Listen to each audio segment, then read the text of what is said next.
Hello to everyone, welcome to my channel Beauty Tips. حضرت داؤد علیہ السلام کی عصمت.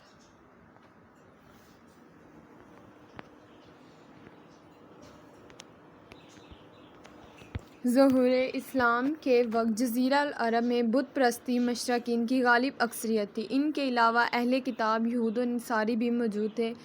مشرکین نے تو آبا پرستی، قوم پرستی روایات کے تحفظ کے لیے توحید و رسالت کے آخری پیغام کا ابتدا میں سینے سے نہ لگایا، مگر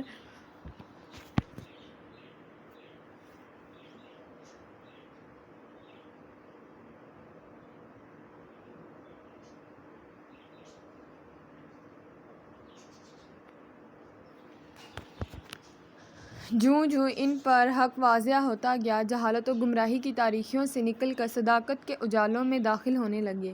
لیکن اہل کتاب بخصوص یہود، جو مدینہ منورہ میں دولت و اثر، علم و آگاہی کے لحاظ سے خاص اہمیت رکھتے تھے، انہوں نے اسلام اور پیغمبر کی اسلام کی مخالفت بڑی شدت سے کی. یہود کی عداوت کا تذکرہ قرآن اس طرح فرماتا ہے: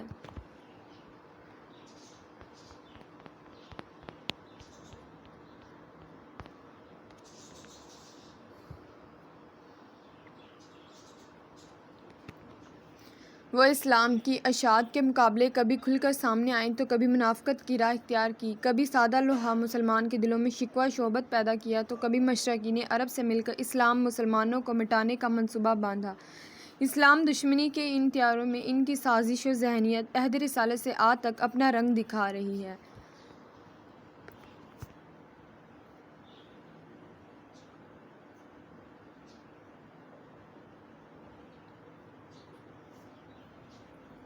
ان کی سازش و کاوش میں ایک اہم کاوش مسلمانوں کے اندر عصریت کا شعبہ بھی ہے. انہوں نے قرآنی صداقت کو داغدار بنانے کا ارادہ کیا، لیکن ان کے لیے یہ ناممکن تھا.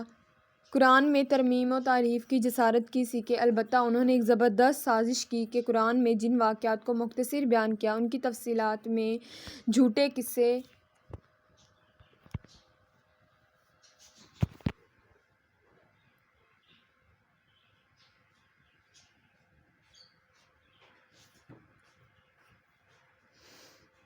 محمل باتیں اور ناپاک واقعات، خلاف عقل مشاہدہ الکحل کہانیاں گڑھ کر مسلمان میں پھیلا دے، تاکہ قرآن میں بیان کردہ مجلے واقعات کے ذکر کے وقت یہ تفصیلات بھی قرآن سے جوڑ دی جائیں. اس طرح قرآن کی بیداد صداقت بڑی آسانی سے داغدار ہو سکتی ہے.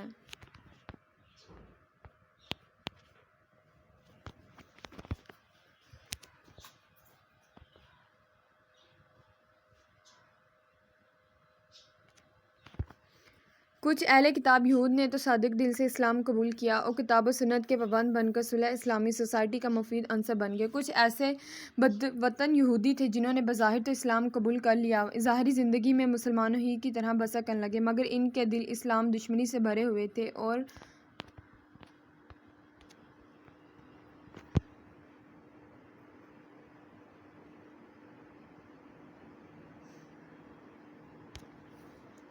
دوست بن کر اسلام کو نقصان پہنچانے کی کوشش میں لگ گئے. یہودی معاشرے میں انبیاء کرام کے بارے میں جو غلط جھوٹی کہانیاں مشہور اور رائج کرتے، ان مسلمان کو بیان کرنا شروع کر دیا.